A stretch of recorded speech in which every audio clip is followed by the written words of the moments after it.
Hey everybody, and welcome to FND POD. How's it going, Aaron?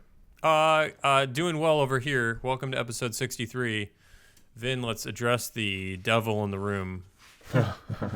Yeah, so what had happened was, oh,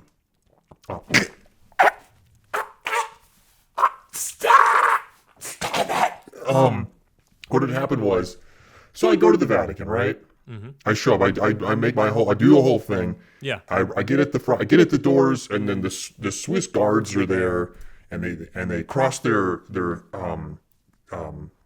what are they called? It's like it starts with an H. Lightsaber? No, it's not. What do you know? Lightsaber, dude. No,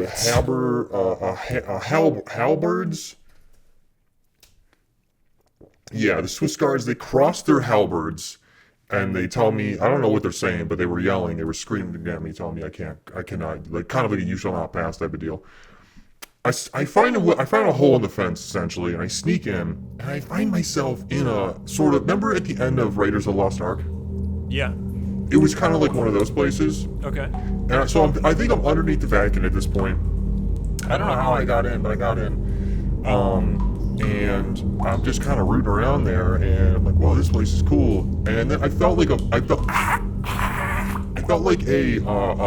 draw, like an energetic draw, to this crate. I heard whispers, and I pried it open. There was a crowbar sitting there. I pried it open, and inside was a gleaming dagger with a cool, like the handle was I think it was a gold. It was a gold.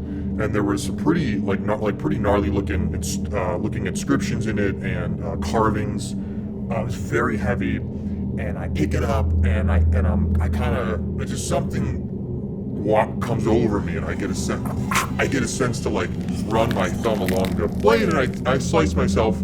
It is at this point I believe I become possessed by. I have the name here.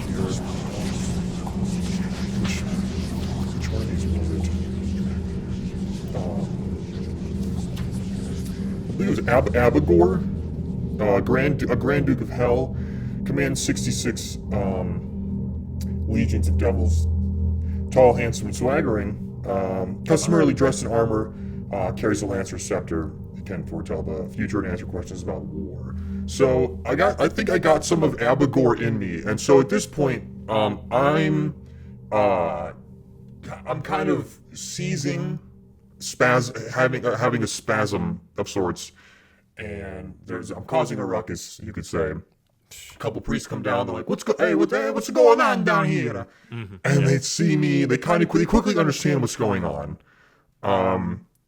and so they're able to throw sort of a holy net around me. It was a blessed net of capturing, and they bring me to a room. And do a good old and actually they do a good old fashioned exorcism. Did it work? Well, it's part way. Okay. As you can see, there is still. They said, listen, there's going to be some residual effects. There's still a little bit of Abigor. Like side effects, like, oh, you're going to see this like every once in a while, but it'll wean itself out, or is it like this is just stuff you got to? Well, they said these will just kind of turn black and fall off. Okay. The color to my lips should restore. They said I can keep the shirt. That's dope.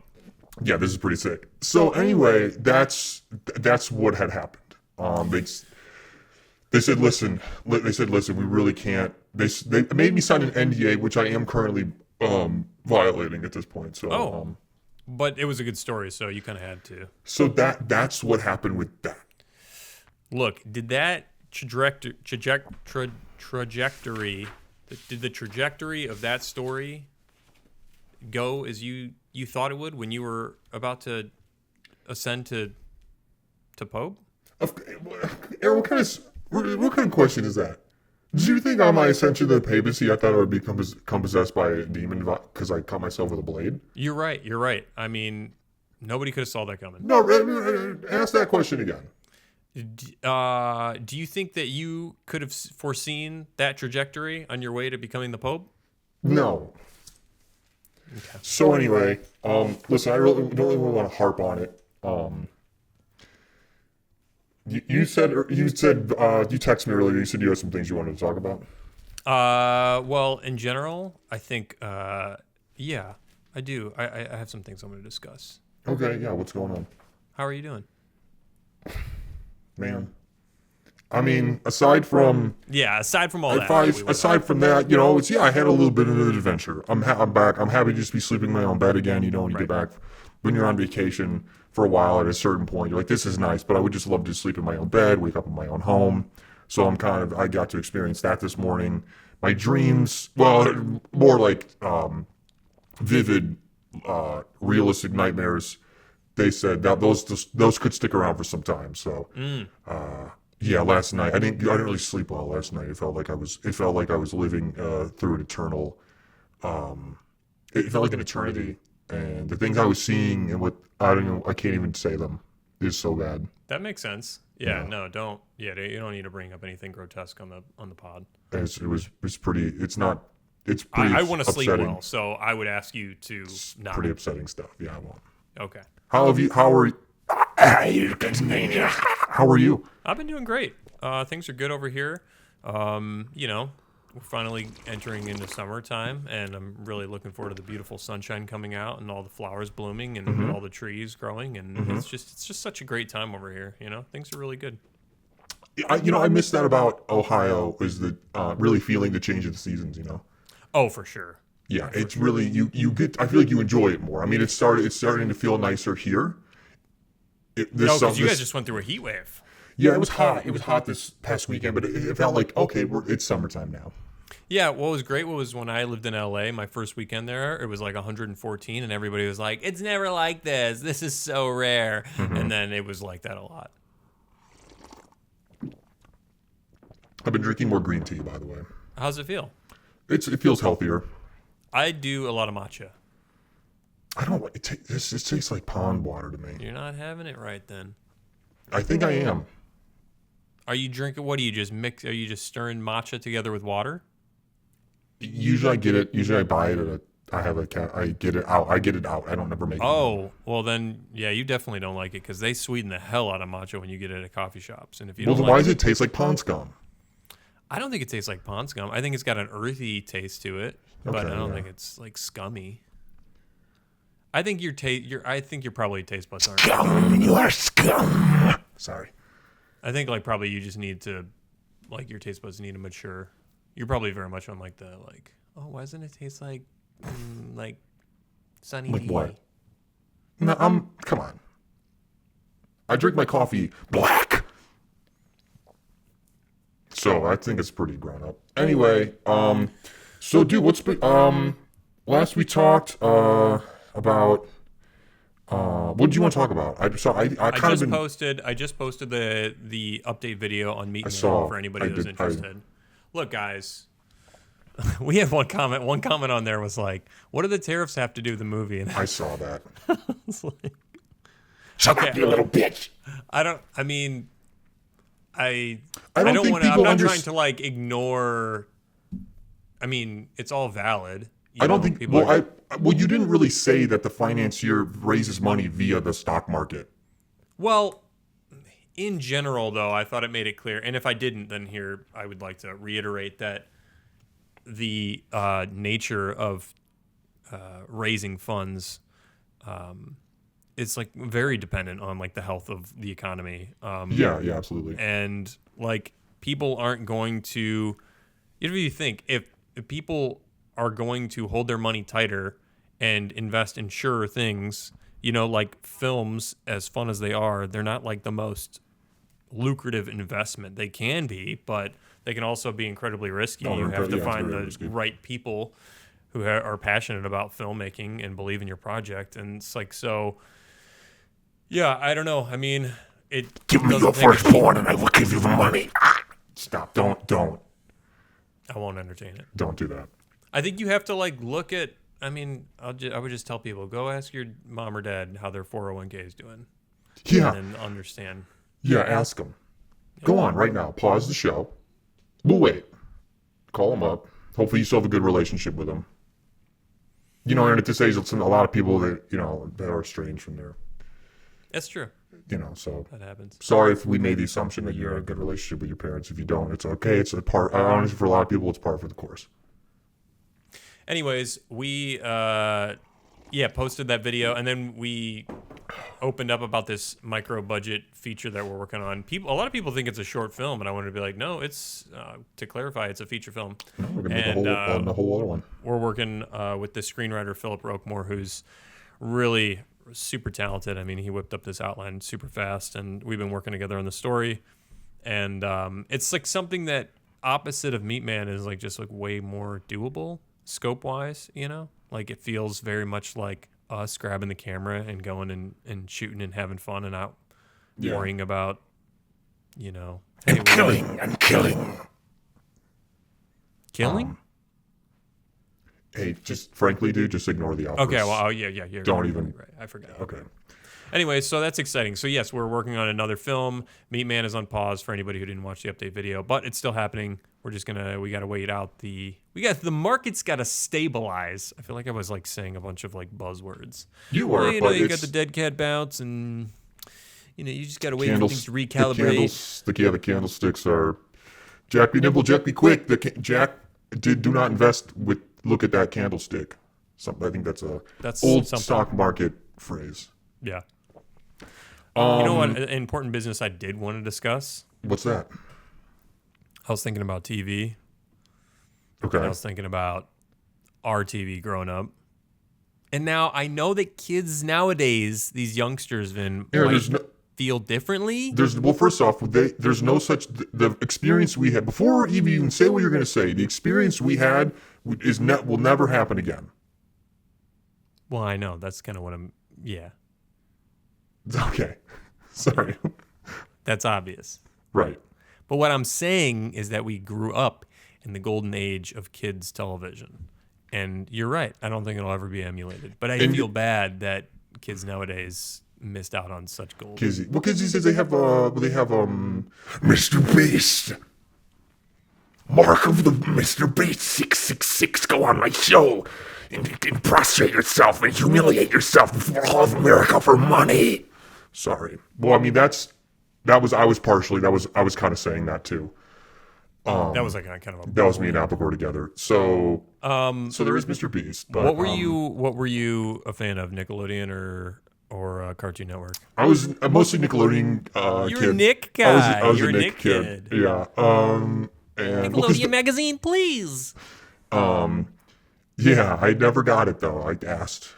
You did? Did you ever mow your lawn into the letters? I wasn't mowing the lawn. By the time I was mowing the lawn, I was too big for that shit.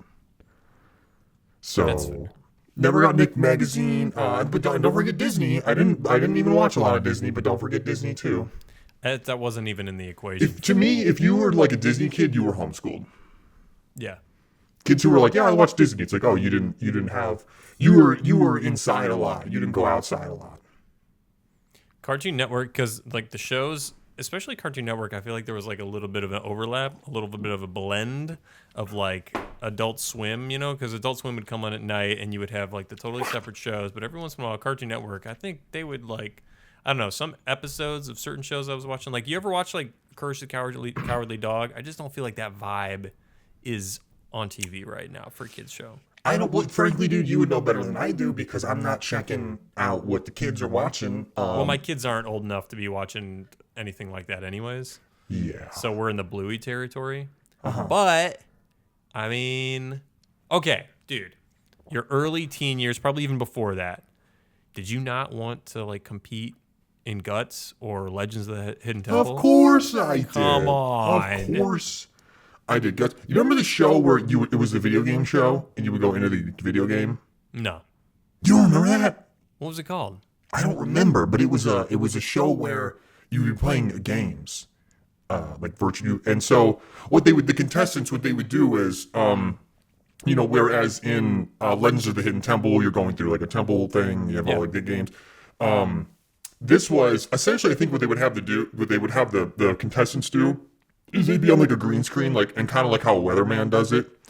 I'm sure there was a monitor showing what was going on because they were essentially like the character in a side scroller. And then there would be like things coming at them, and they would have to like duck or jump, and you would always watch them just be so bad at it. And of course, you're sitting at home, you're And looking you're at your dad like, watch. come on, I could do that. Yeah, you're like a father watching a football game. It's like, I could get in there and throw it. Oh man, but the worst is when they bungled the monkey on Legends of the Hidden Temple, and you were like, just put the pieces together. Oh, Yeah, man. Bungled the monkey. That's good. I feel like I feel like when you're a high pressure situation and it should be so easy, but it's not, then you fuck it up. That's called bungling the monkey. Yeah, well, that's also my high school band name.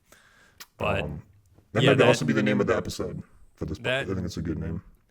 I feel like we should bring like stuff like Guts back, or like Guts always felt like the teen edition. That's essentially the Mr. Beast show.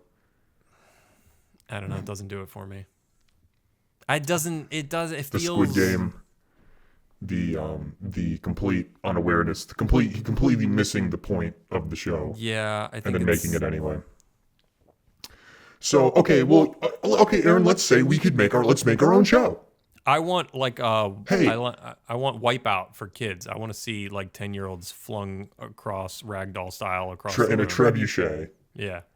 Yeah, there's like a other group of 10-year-olds, and they're in the castle, and then and they have this. It's called Storm the Castle, but the only weapons they have are their own bodies, their own frail bodies. No, I say we bring in like American Gladiator, like industrial Nerf style guns. Like bring those in. So we want to have the children simulate war. Is what you're getting at. We want to have the children. We do like a run. Like Think of the ratings. Running Man for kids. Think of it. Yes. Oh, that's actually perfect. And it's for kids in juvie. So if they get hurt, good. Oh, great.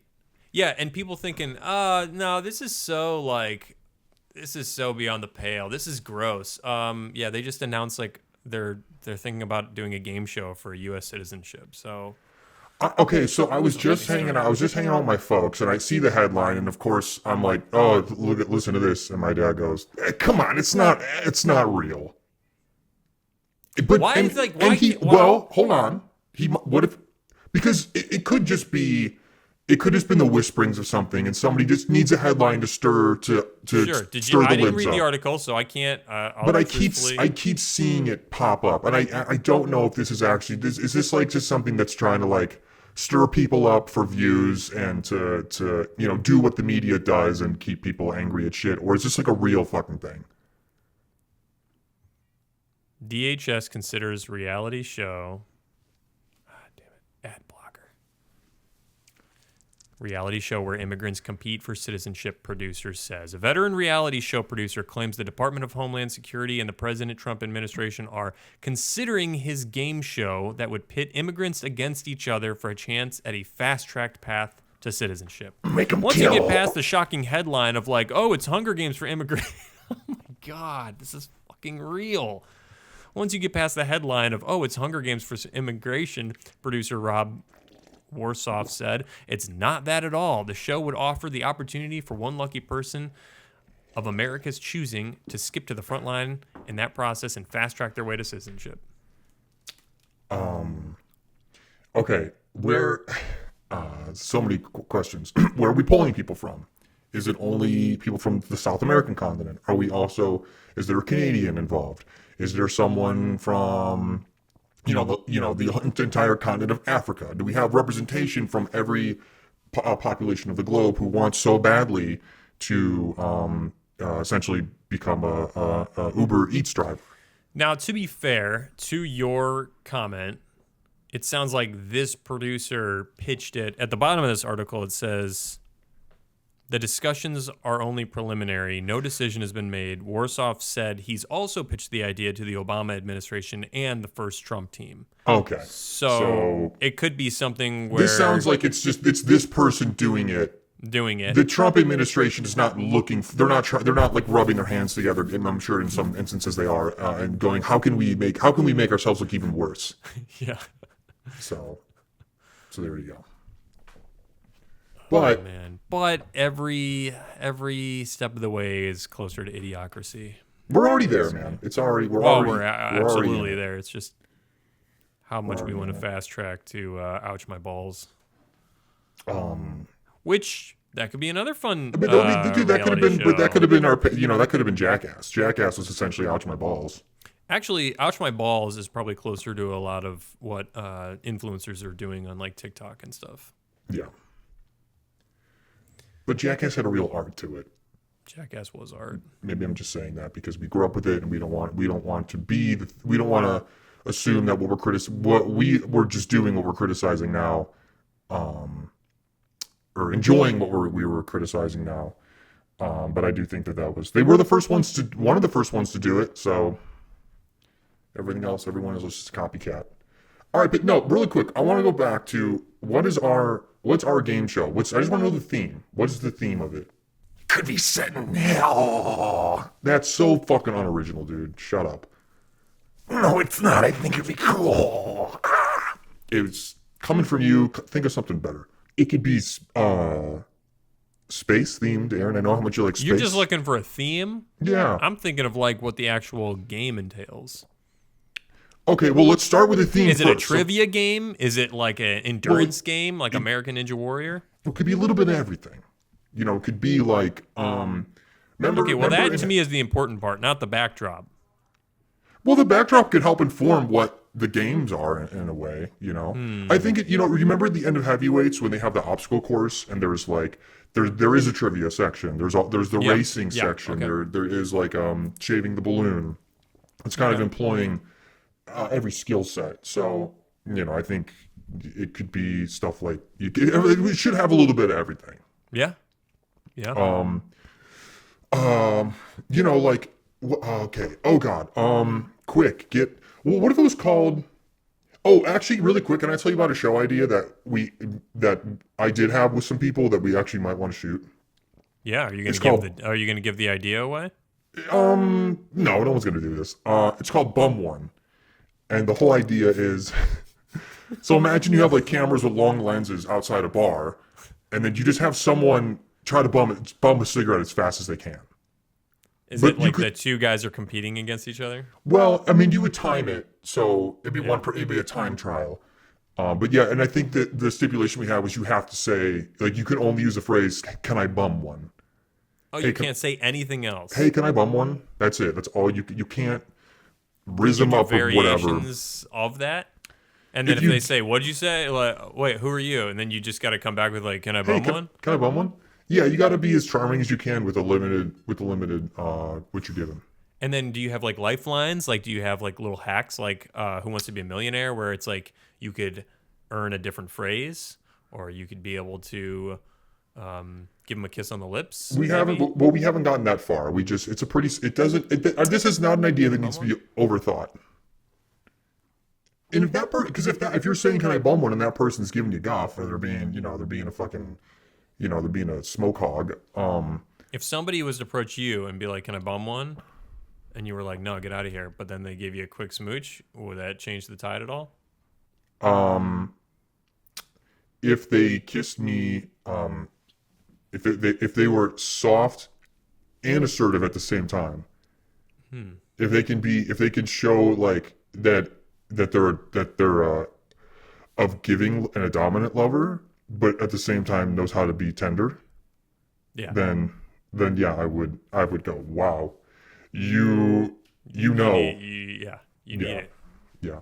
So that's a pretty low budget idea. That's like, we could go out and shoot that right now. Yeah. One cam, long lens, like a host. Everyone's sitting in a car, parked across the street. Yeah. You mic them up, time it, go, good to go. And then you could resell the cigarettes once you get them, and we could profit that way. Oh yeah. You could sell Lucy's. Yep. So okay, cool. That's one idea. That's a show. That's one show. Another. Okay. There could be a game show. It's called Quick. It's called Quick. Get a million views. And the contestants, we lock them in a room, and they have to create content. And the first one to create a viral video wins. And they have to do them all off of anonymous channels that have no attachment, have no views already. Have right. No you videos start. uploaded. Yeah. We give you an bare minimum. We give you an iPhone. We give you an email address, and you have a new phone number, so you can create a new account. You have a brand new YouTube channel with nothing on it. And maybe we give everyone the same props. You could get a couple props. Mm-hmm. Sit you in a room, and then Quick, go viral. quick. That's Yeah. what we'll call it. And if you win, you win. The audience is yours. You've won. Congratulations. You have an audience you can monetize. Congrats, you did it. Start a podcast. And then sacrifice some of that. How about one called The Wall, where we build an impossibly tall wall, the tallest structure ever. Oh, we're trying to have immigrants get in over it? Wow, Aaron. Whoa. I wasn't thinking that. Well, when you say wall, there's pretty much only one thing. Everyone's mind goes to one place. No, I was thinking like free solo style, like the first person over it. But is the wall perfectly flat? Like it's impossible to climb? Yeah. So then everybody's got to come up with different. I mean, you got like your suction cup guy probably trying to get up there. Maybe you got somebody with like some ice pick scenario, somebody with like really spiky shoes. What's the wall made out of? Glass. Okay.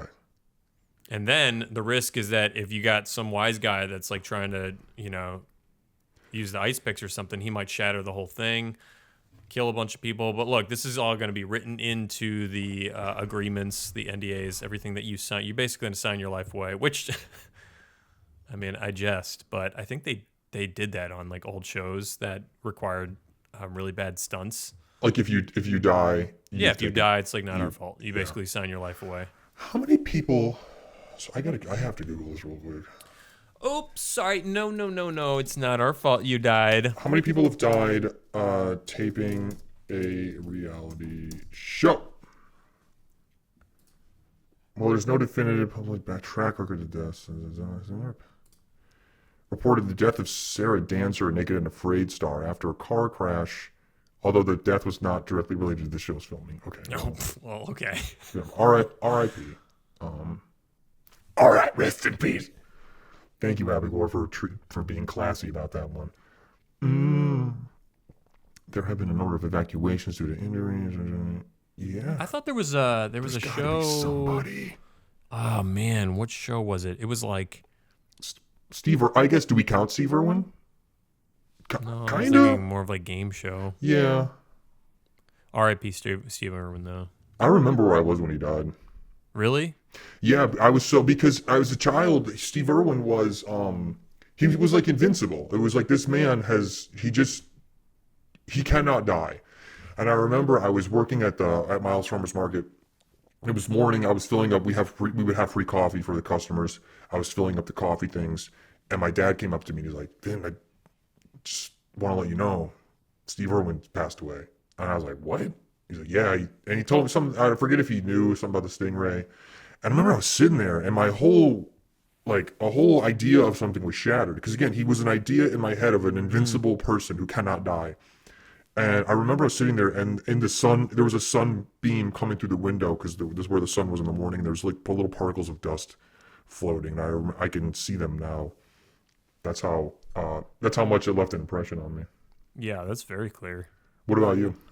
I don't remember where I was when he died.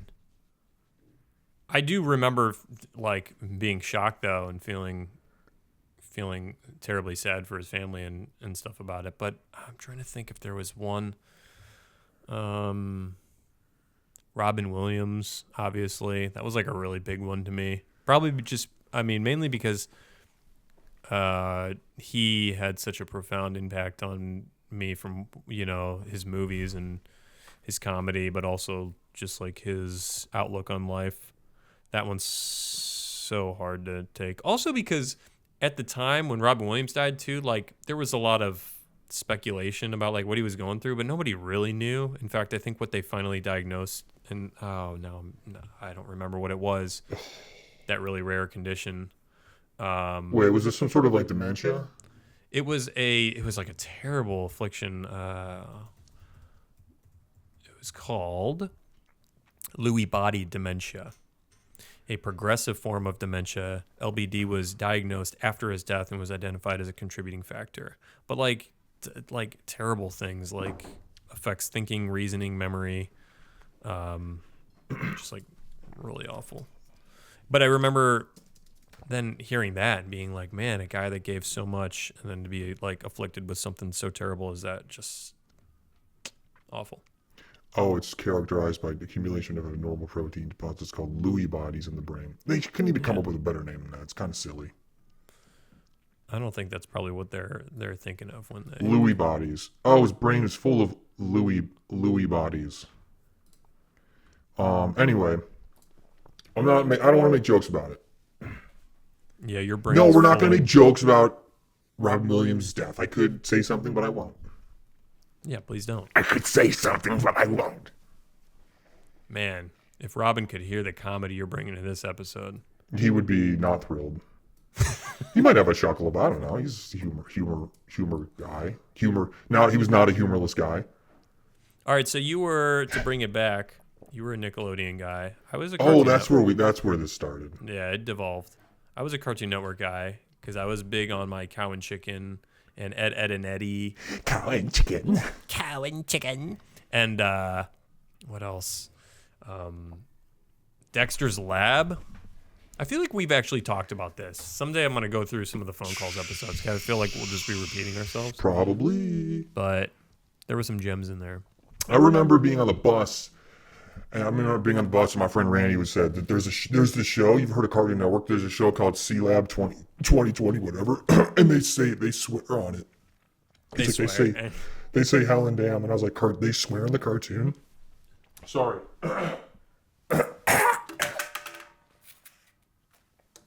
Drinking water. And I was like, I gotta check this out.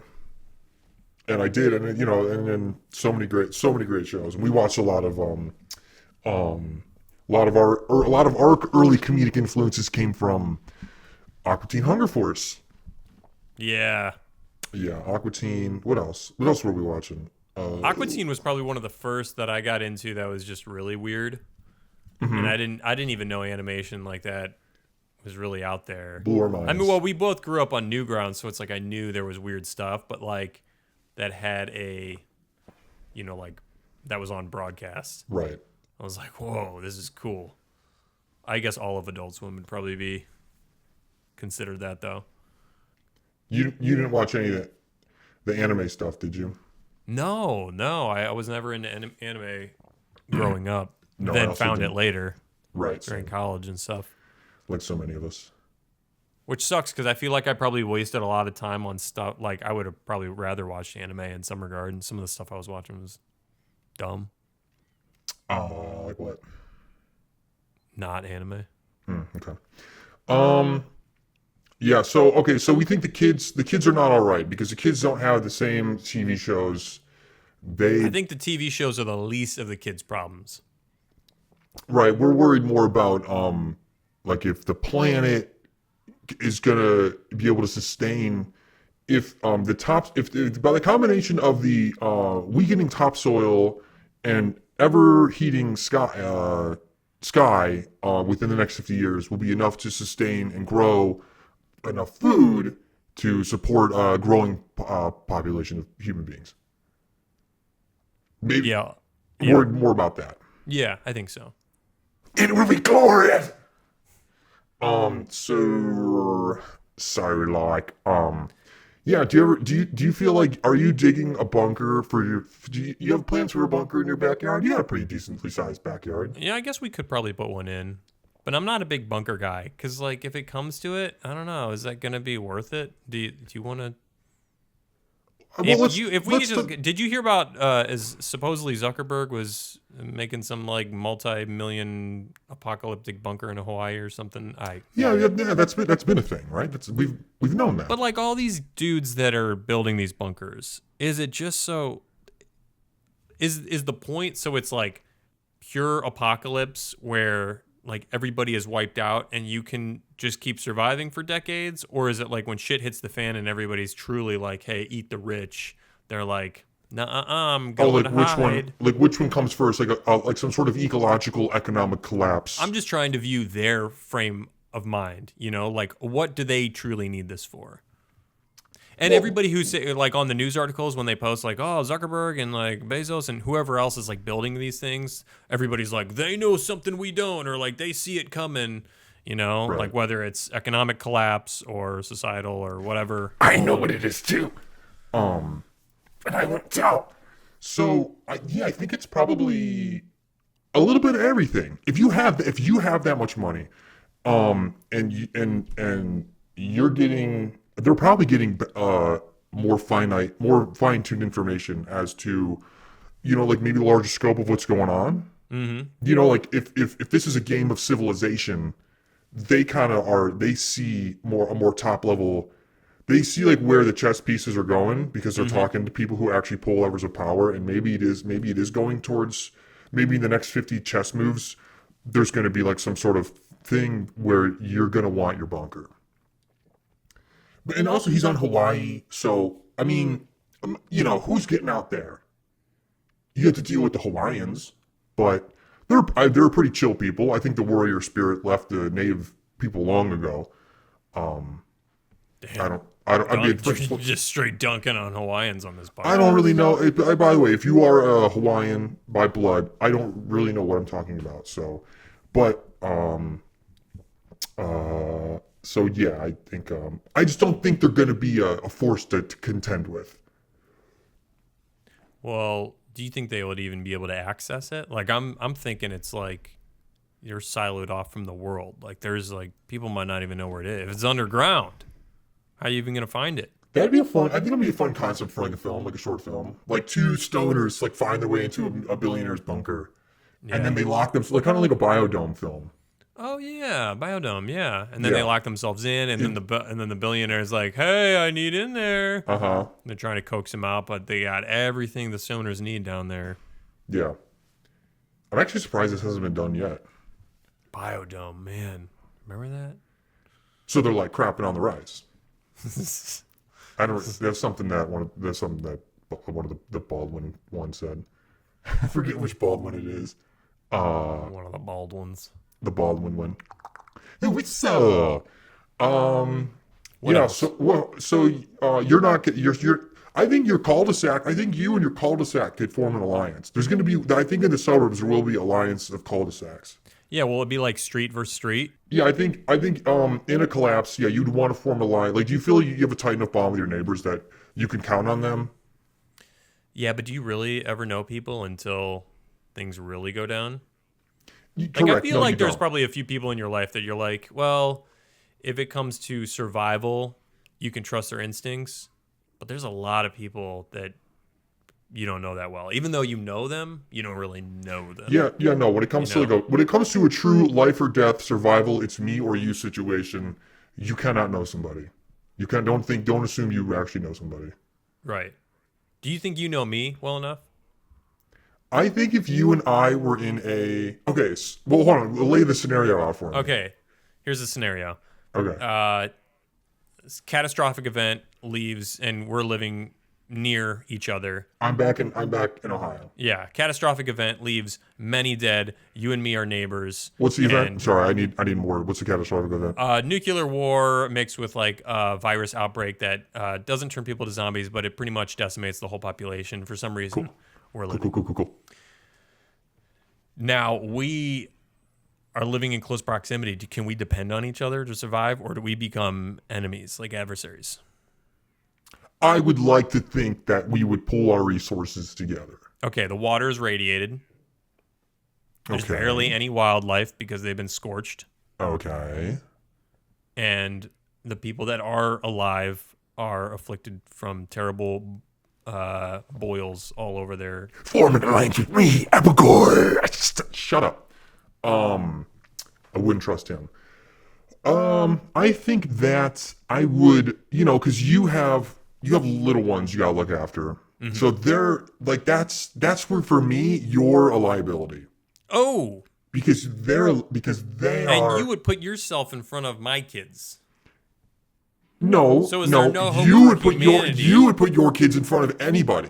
Even me. Even your best friend. Well, yeah, people that are older than them. I would put them in front of myself. Exactly. They're the future. So exactly. So why would I think that if it came down to it, if there's only enough food, if you got a loaf of bread and one bullet and not enough to go around, who's getting it? Okay. You. Yeah. Yes. So I'm good. I'm glad we're on the same page. Yeah, we are. Glad we figured this out. So yeah, I'll be going. Anyone with kids, if there's an apocalyptic situation, anyone with kids, I'm not going fucking near them. That's smart. Yeah. That's probably smart. If you have children, no, I will band together with the other, mid to late 30 somethings who Yeah, are you get with all the other dinks. who don't have children. Yeah, you guys don't got to worry about it. Everyone who is suffering some form of arrested development, and we band together, and sort of like a Never Never Land troop. Can you guys have like your own like Last of Us town? You think you're gonna like set that up?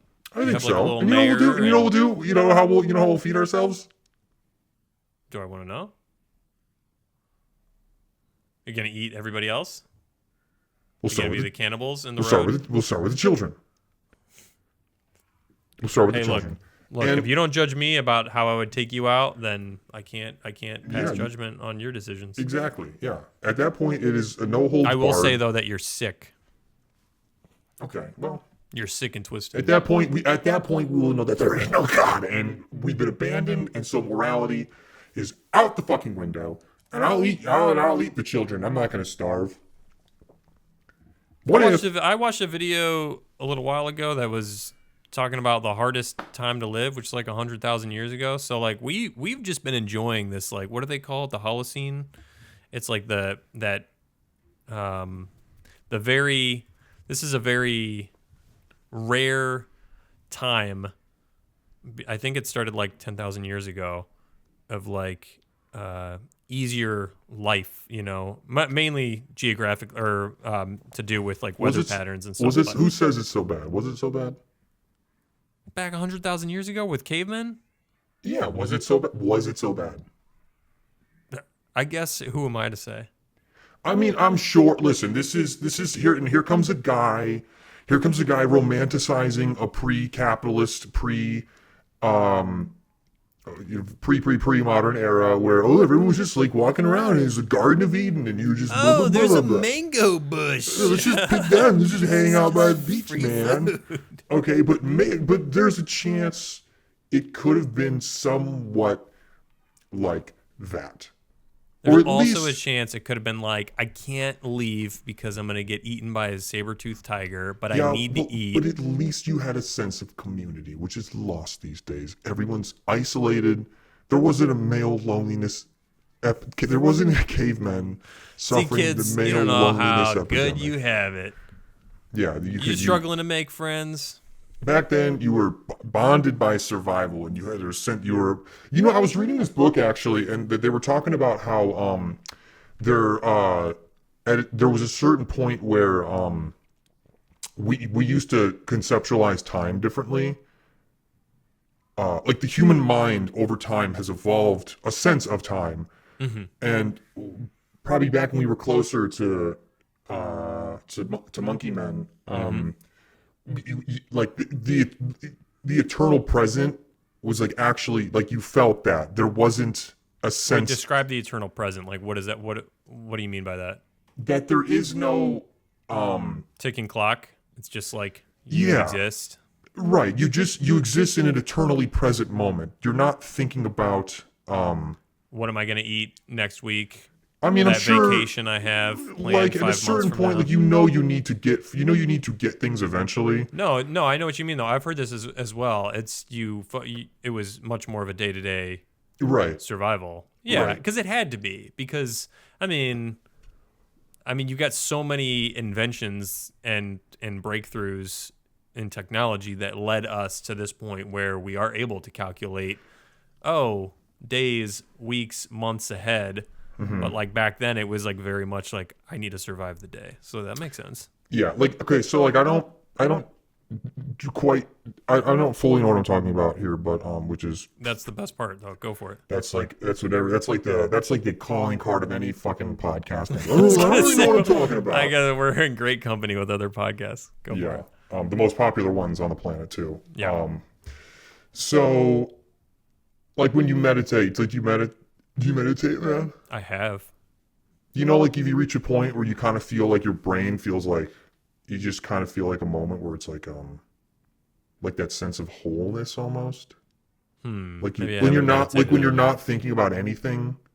Like you've I kind of like most thoughts have washed away, and you kind of feel like a sense of oneness with yourself, and in them you actually kind of feel like you it just I think feels that's different. probably the goal of most people who meditate, but like I think that's harder to achieve than But- I just need to meditate more. I would need to practice more. But yeah, I know what you mean. I meant like that feeling is probably how people felt without even needing to meditate. I don't know. Like the I think sense I know that- what you're going for, but like I don't think that the peace and calm that you experience when you meditate is at all It's similar to what they experience just because they weren't worried about weeks and months. okay. Well, but maybe I'm sticking with but maybe. I'm thinking of a caveman meditating while his stomach is churning because he hasn't eaten in over a day, and there's rabid animals outside, and he's like, "It's all right. I just am totally It's not okay. in bliss." It's not like it's not like necessarily a state of bliss. It's not like it's not like a hippy dippy like everything's cool, man. But you kind of feel like bound to the moment. When the same way your feet are on the ground, you just feel I don't know. You're not thinking about fucking next week. I don't know. I don't forget it. I get where you're. What I generally understand what you're saying. Okay. It's just wrong. All right, everybody. That was episode 63 of FND POD. Thanks for joining us. Hopefully, this should be gone by next week. I hope so. Yeah, this has been. It sounds like a terrible thing to deal with. I'm not really going outside right now. I wouldn't. Yeah. But I can just tell people I have Tourette's, and then they can't say anything about it. That's true. Okay. Well, All right, everybody. Thanks Thanks for for tuning in. Thanks for tuning Oh, in. we didn't do questions. Do you have any? I got a couple questions. I got leftover Do questions. you even have time? Oh, yeah. Let's get through 2 questions. Okay, 2. We're taking 2. Okay. What was the most difficult thing you encountered when shooting punching? This comes from Officer Cocheese on Discord. When you're shooting, the difficult thing you're shooting punching. The last day was pretty stressful. Are you talking about the big fight scene? Yeah, I would say like there was just a lot of because they wanted us out. Mm-hmm. We overstayed our welcome. And So a little context for everybody. We shot that final fight scene between Coop and Vin in like the gymnasium of a school, and we had a company come and build the boxing ring. We were like rented it out, but we were just shooting way too long, and they had come and we were shooting over. So they were like, "Hey, we're ready to tear down the boxing ring," and we were not done shooting. We had a little bit to go. we weren't even close. Yeah, and I do remember rushing a little bit on the very end. So if you watch the movie back, probably from the scene when Cooper like hits when Brian jumps into the ring. So when Ginger Hash Browns jumps in and then gets hit, and then Cooper breaks his staff, and then the crowd rushes him. Like all of that was like, we got to get this shit done. We got to get it in the can. And I hate shooting like that, but I remember Patty Houlihan, shout out to Patty, who plays, oh my gosh, Nikki in the film. He came up to me and was like, "Aaron, get your shots. Don't worry about it. Get your shots that you need." And Yeah, that's just I like, think he always put like, that just, I think about that all the time. That just like calmed me in a moment where I was just freaking out. Because at the end of the day, yeah, those dudes had to wait a little bit. But what was the other option? I mean, we put so much time and money into that. It was like, get it done. Just get it done. They'll He live. talked to him a little bit, didn't he? Didn't he kind of Yeah, like he went and shot the shit, probably Chicago style. did his Probably thing? took him out for a hot dog, and all was history. That was hard. All right, one more question. Okay, this one's easy. Clav says, pizza or burger? Flesh of a baby. Not an option, but we can go there. pizza or burger? Like for what? What's give me more context here. No more context. That's the question. Ooh. I gotta go with, okay, so pizza, for me, Aaron, like pizza's more, you could do more with it. There's Yeah. more, like you can always switch it up with pizza. But burger, when you like need something to hit the spot, nothing does it like a burger. So like when you want a fucking burger and you have it, you're like, fuck, that's good. When you want pizza, it's like, hey, we had pizza and that was nice. Okay, so what we're dealing with here is, do I want to have like more options? Or do I want to have like, do I want something to really, like really get in there and satisfy me? So I think I'm gonna go with burger. Okay, I'm gonna go with pizza. Okay, cool. Once again, I'm happy to agree to disagree. Yeah, likewise. And what? And now explain yourself. I like pizza more. That's it. Yeah. Hey everyone, thanks for joining us again on Applegore's podcast. It's not yours. On FND POD. Thanks everybody. We'll see you next week. Bye bye.